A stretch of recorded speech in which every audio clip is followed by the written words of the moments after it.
Chiropractic অথবা অ্যাডজাস্টমেন্টের মাধ্যমেই হচ্ছে উইদাউট অপারেশন অ্যান্ড মেডিসিন ভালো হওয়ার একটা চিকিৎসা।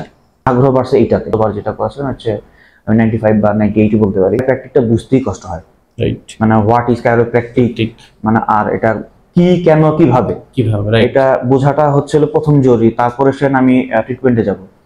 আমি বলবো যে those guys are sufferer in PLID, তারা মাস্ট বি আমাদের ওই ঘরানার ট্রিটমেন্টের বাইরেও একটু ট্রাই করে দেখতে পারেন, একবার হলেও ট্রাই করে দেখতে পারেন। কাইরোপ্র্যাকটিকে আসলে খুব অদ্ভুত লাগে যে ব্যথা জায়গাগুলা, ব্যথার রুট কজগুলা যে অ্যাডজাস্টমেন্টের মাধ্যমে ঠিক হইতে পারে।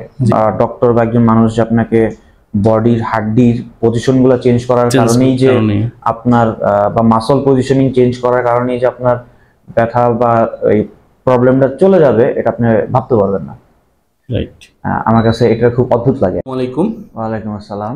শামীম ভাই কেমন আছেন আপনি? আলহামদুলিল্লাহ ভালো। আজকে আমরা সফলতার গল্প শুনবো মিস্টার শামীম ভাইয়ের কাছ থেকে। উনি এসেছে উত্তরা থেকে। ওনার পিএলআইডি ছিল L4 L5 এবং নেক পেইন ছিল এবং রাইট শোল্ডার পেইন ছিল এবং মাইল্ড স্কোলিওসিস ছিল। এখানে আসার সময় আমার যে মেইন প্রবলেম ছিল আমার কোমরে, আমরা যেটাকে লোয়ার ব্যাক পেইন বলে হিসেবে সচরাচর চিনি। আমার প্রবলেম ছিল হচ্ছে আমার ব্যাক পেইনটা হতো একদম নিচে এবং বাম পাশে বেশি। এবং আমি যখন আপনার কাছে আসছি তখন আমার মুভ করতে কষ্ট হচ্ছিল, ডানে বামে, এবং কি একটু নুইতে তো আমি পারতাছিলামই না। তো ওই সেশন, ওই অবস্থানে আসার পরে ওনার সঙ্গে যখন কনসাল্ট করলাম, এটা বের হলো যে আমার এক হচ্ছে পিএলআইডি প্রবলেম তো ছিল, ওটা আছে। আর 2 নম্বর হচ্ছে সম্ভবত অ্যালাইনমেন্টের একটু ঝামেলা ছিল, আমার বডি অ্যালাইনমেন্টের ঝামেলা ছিল। তো যাই হোক, পরবর্তীকালে উনি স্যার আমাকে দিলেন যে মোটামুটি বেশি না, আমার 8টা সেশনের মতো লাগবে। অলরেডি একটা করাই ছিল ওই দিন, বাকি 7টা পরবর্তীকালে নিয়েছি আমি। আলহামদুলিল্লাহ আমার প্রথম 3টা নেওয়াতে হয়েছিল যেটা, যে আমার ওই এনি কাইন্ডস অফ অ্যাঙ্গেলে যে ব্যথাটা হচ্ছিল ওটা বন্ধ হয়ে গেছে। আপনি তো বাঁকা ছিলেন। হ্যাঁ, এবং অলরেডি যে আমি একটু বাঁকা ছিলাম, ওটা আমার বাসার ছবিতে এখনো আছে, যে আমি একটু একদিকে কার্ভ। তো ওইটা তো অবশ্যই গেছে। এবং যে আমি যে মুভমেন্ট করতেও যে আমার যে প্রতিবন্ধকতা হচ্ছিল, তো ওইটা কমছিল। এবং গ্র্যাজুয়ালি আমার বাদবাকি সেশনগুলো নেওয়াতে পরবর্তী আজকে প্রায় 10-12 দিন পরে আবার আসছি ফলো আপে। তো এই মাঝখানে গ্যাপে আমার যেটা হয়েছে, আমার পেইনটা একদমই নাই বললেই চলে, যেটা আমি আজকে আপনার কথা আগেও আপনার সঙ্গে যখন কথা হচ্ছিল তখন আমার হয়েছে যে শুধু পেইন হচ্ছিল এরকম যে মানে একটু দীর্ঘক্ষণ দাঁড়ায় থাকা, সাপোর্ট নিয়ে বসতে না পারা, ওই সময় একটু পেইন ফিল হয়, নট যে মুভমেন্ট করতে, বেন্ড হইতে, কোনো কিছু কাজ করতে ইরিটেশন বা কাজ করতে না পারা, ওইটা হচ্ছিল না। একটু ইরিটেশন ফিল হয় তো মাস্ট বি একটা ফলো আপে আসা জরুরি। তো ওইটারই প্রেক্ষিতে আজকে ফলো আপে আসা। আজকের পরে আশা করি হয়তো বা আশা লাগুক আর না লাগুক আমার পেইন থাকবে না মেনলি। আর অ্যাজ এ অ্যাথলেট হিসেবে আসলে আমার তো মনে হয় যে এটা আপনার মানে যারা অ্যাথলেট বা বডি বিল্ডিং এদের সঙ্গে জড়িত, তাদের কোনো প্রবলেম না হলেও মাসে না হোক 2 মাস অন্তর একবার তার বডির অ্যালাইনমেন্ট অ্যাডজাস্টমেন্ট ঠিক করে নেওয়া বা চেক করে নেওয়া। পসিবল না হলে তো আলাদা ইস্যু, বাট ইফ পসিবল তো ইউ শুড ট্রাই। ওকে, আমি আপনাকে আরেকটা কোশ্চেন করতে যাচ্ছি বা আপনার মতামত নিতে চাচ্ছি।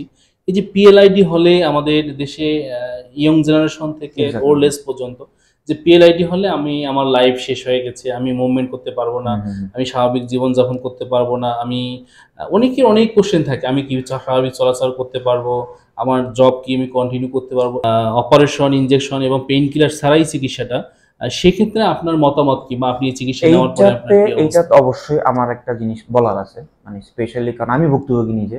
কারণ আমি যখন প্রথম দিকে যখন আমার এটা পেইন শুরু হলো, তখন তো জেনারেলি যে লোয়ার ব্যাক পেইন যেটা হয় হয়তো বা পশ্চার বা মাসল স্পাজম, এটাই ধারণা করছিলাম। আমি যখন ডাক্তারও দেখেছি ইনিশিয়ালি, তখন তারা যে এক্স রে দিছে সেটা বলছে না muscle spasm, not a big deal.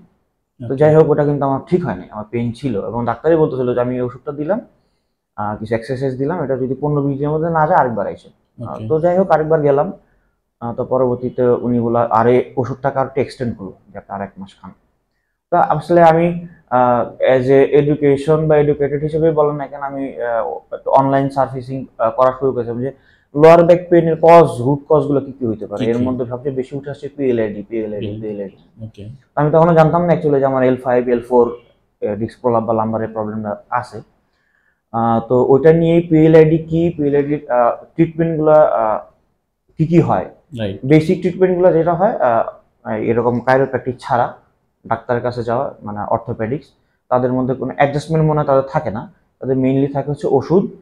পরবর্তীকালে যেটা হয় এপিডোরাল স্টেরয়েড ইনজেকশন, ডিস্কটাকে ওই জায়গাগুলোকে ই করে দেওয়া। এরপরেও যদি না হয় তারপরে হচ্ছে ওজোন থেরাপিও আছে ইদানিংকালে শুনলাম। তারপর নেক্সট বা কমন স্টেজ হলো অপারেশন। তো আমি আসলে যাইতে চাইছিলাম না যে এই মানে স্টেরয়েড ইনজেকশন হচ্ছে নিতে চাইনি এই কারণে যে ওই ডিস্কটাকে শ্রিঙ্ক করে দেওয়া, মাসলটাকে নার্ভটাকে ফ্রি করে দেওয়া, আমার রুট কজটাকে সলিউশন করা।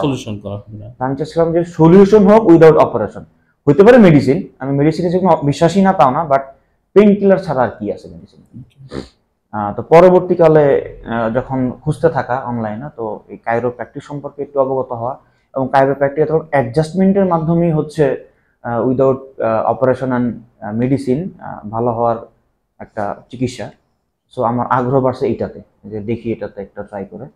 এবং এটা নিয়ে অনেকবার মানে গবেষণায় বলতে পারেন আমার মতো করে আমি পড়ালেখা করছি, জানা ট্রাই করছি দেশে বিদেশে।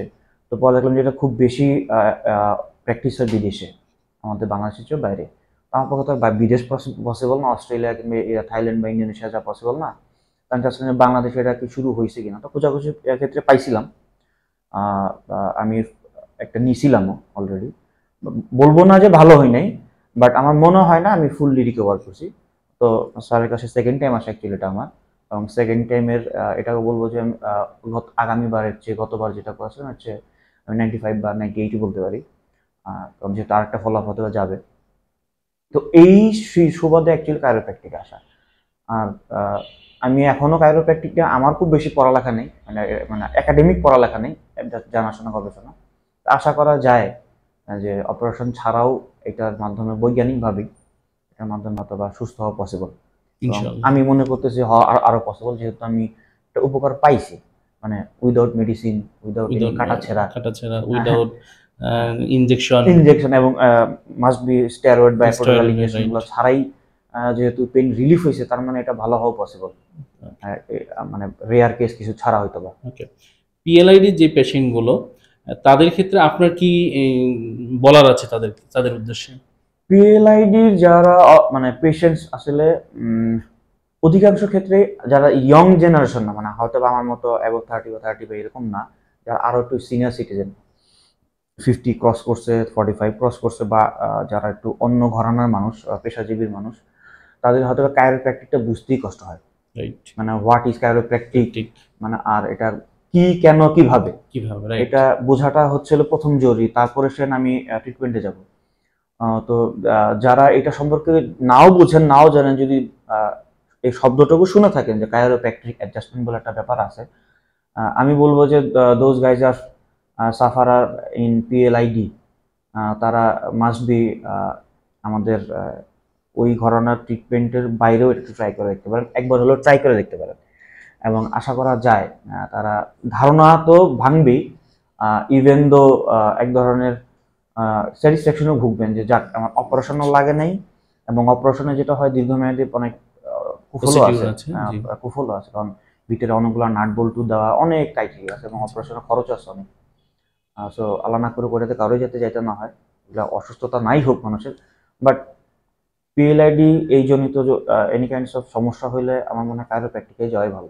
কাইরোপ্র্যাকটিকে মেইনলি আমরা কি করে থাকি?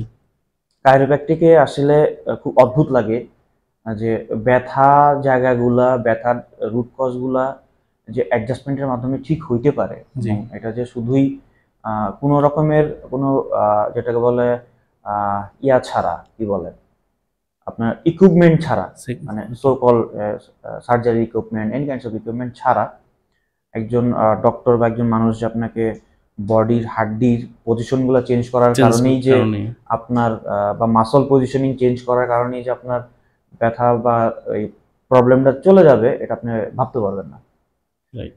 আমার কাছে এটা খুব অদ্ভুত লাগে আর কি।